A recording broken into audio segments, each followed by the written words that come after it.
The medieval world ran on land, loyalty, and obligation. Everyone fit into a hierarchy that stretched from the poorest laborer to the king. Wealth moved upward, work moved downward, and survival depended on staying in your assigned place. These 8 levels shaped how Europe functioned for centuries. We start at the bottom, where life was hardest. Serfs began working before sunrise, tending fields, gathering wood, and repairing fences that were not theirs. They could not leave the manor, marry freely, or own land. In return for a hut and protection, they owed heavy dues and days of unpaid labor. Their world rarely extended beyond the manor. Most weeks were spent on the lord's land first, then on their own small strips if time allowed. Poor harvests pushed them close to starvation, yet the system depended entirely on their effort. Even so, life had small moments of relief. Feast days, church events, and family gatherings brightened the year. Serfs carried the weight of the kingdom, and without them, the entire feudal structure would have collapsed. A step above were the free peasants. Their hands and tools looked nearly the same, but one key difference shaped their lives: choice. They could move to another village, negotiate rent, or leave a lord's estate entirely. Instead of compulsory labor, they paid in crops, livestock, or coin. This freedom created opportunity. Some became yeomen who owned their own farms and even hired others during busy seasons. They lived modestly, but they answered to no master. Their independence signaled a quiet economic shift. As money grew more important than obligation, free peasants became early signs of a world transitioning toward markets and mobility. Above the fields stood the low clergy, monks, parish priests, and nuns who lived among ordinary people. They performed baptisms, weddings, funerals, and weekly sermons. Their presence shaped how communities understood morality, punishment, and hope. Monks worked inside monastery walls, copying texts, tending gardens, storing grain, and keeping written knowledge alive at a time when most nobles could not read. Many lived simple lives of devotion, though corruption existed here as in all levels of society.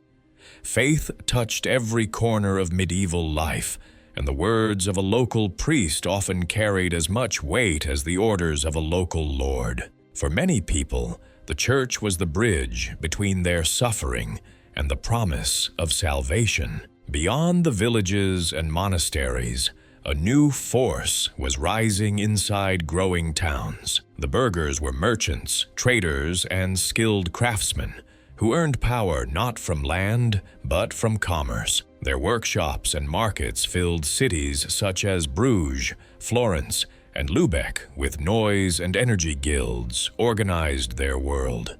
These groups controlled prices, set quality standards, and trained apprentices. A talented merchant could earn more than a knight, and wealth began to challenge noble birth as a source of influence. Burghers shifted Europe's balance of power. Kings borrowed money from them, armies depended on their loans, and trade routes reshaped the continent. Their ledgers sometimes changed history more than the swords of the warrior class. Higher still stood the knights. Trained from childhood, they learned to ride, fight, and uphold the ideals of chivalry.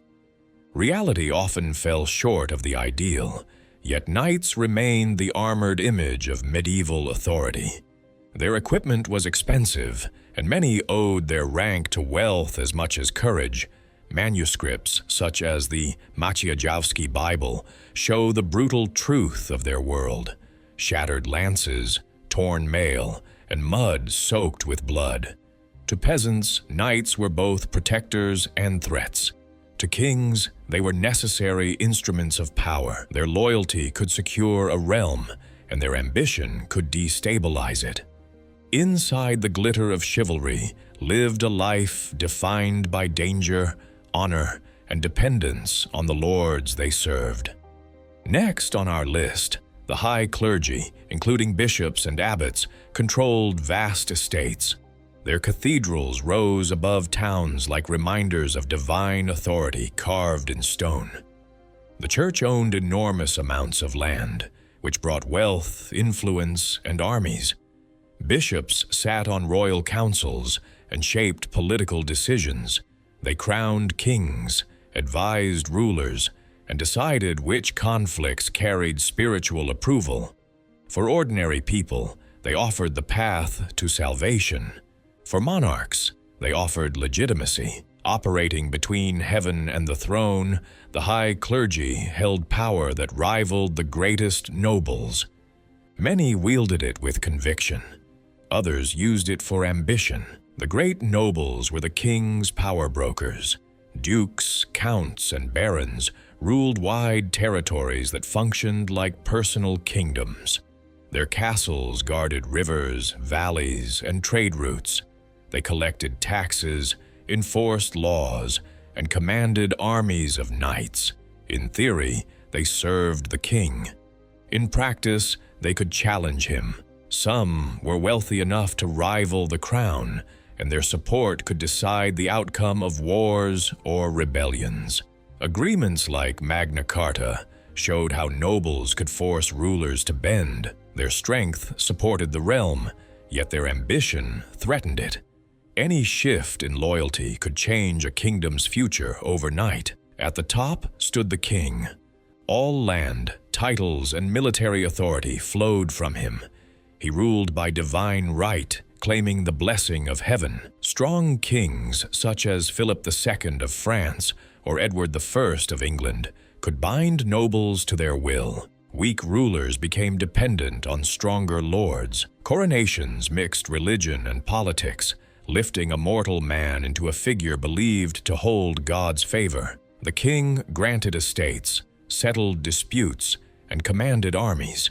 He held the final word in a society built on oaths and obligations. When kingdoms crumbled, people often said the crown had cracked first. If you enjoyed this breakdown of medieval society, subscribe for more videos on history's most defining systems, weapons, and ways of life.